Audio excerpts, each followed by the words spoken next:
Право на жизнь нам Господним Богом дано, и отнимать его не имеет права никто.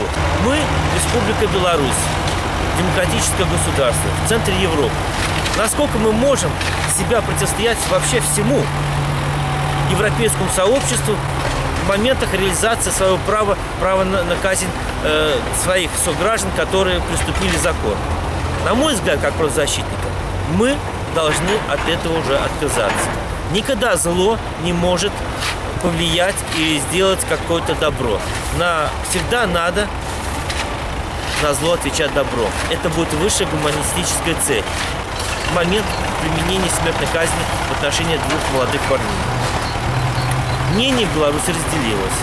За 16 лет уже белорусы стали другие. Они стали европейскими людьми. У них европейские понятия, европейские ценности. И поэтому нельзя в обществе порождать какой-то раскол. Надо находить общее понимание. А общее понимание – это мораторий на смертную казнь. Это мое мнение, как правозащитник. Ну, не знаю, вот и везде я всех спрашиваю, вы за смертную казнь или против смертной казни? В магазине люди в очереди или опускают глаза, или меня обходят вообще, идут что-нибудь искать там или что-нибудь. Вот, говорят, обидно. Но я думаю, что вот эта ихняя смерть, она, наверное, такая трагедия сколыхнет большую массу, большую всего. Наш президент, у него жертвы не было, он сам не приносил жертву лично. Вот. Поэтому ему это не понять, что такое лишиться сына, одного из сыновей.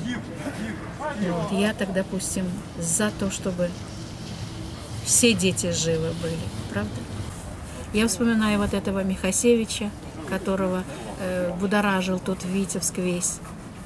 И люди пострадали. А тоже, как вчера Лукашенко говорит, что были наблюдатели, были все, и все же доказано, видео снималось, и все ж видно, все доказано. Я как-то вот слышала и рассказывали, как после войны вот этих немцев в Минске казнили, тоже приглашали минчан, чтобы они смотрели на повешение. Там и дети были, и все.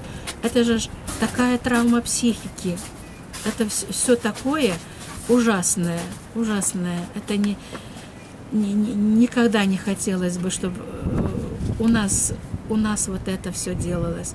Пусть это, может, будет последние, как говорится, жертвы.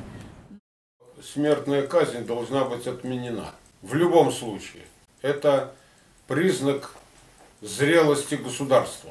Что оно может, кроме пули, справиться, так сказать, с воспитанием своих людей словами, дискуссиями, разговорами.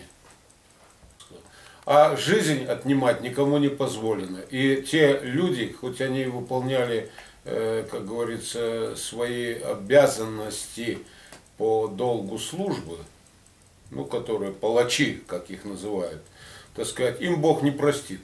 Убивать людей Бог дал, Бог взял. Один у нас есть, который все может правильно судить. Ну и я считаю, что на будущее у нас смертная казнь будет отменена. Это однозначно. Может быть, не в этот президентский срок, может быть, в следующий президентский срок.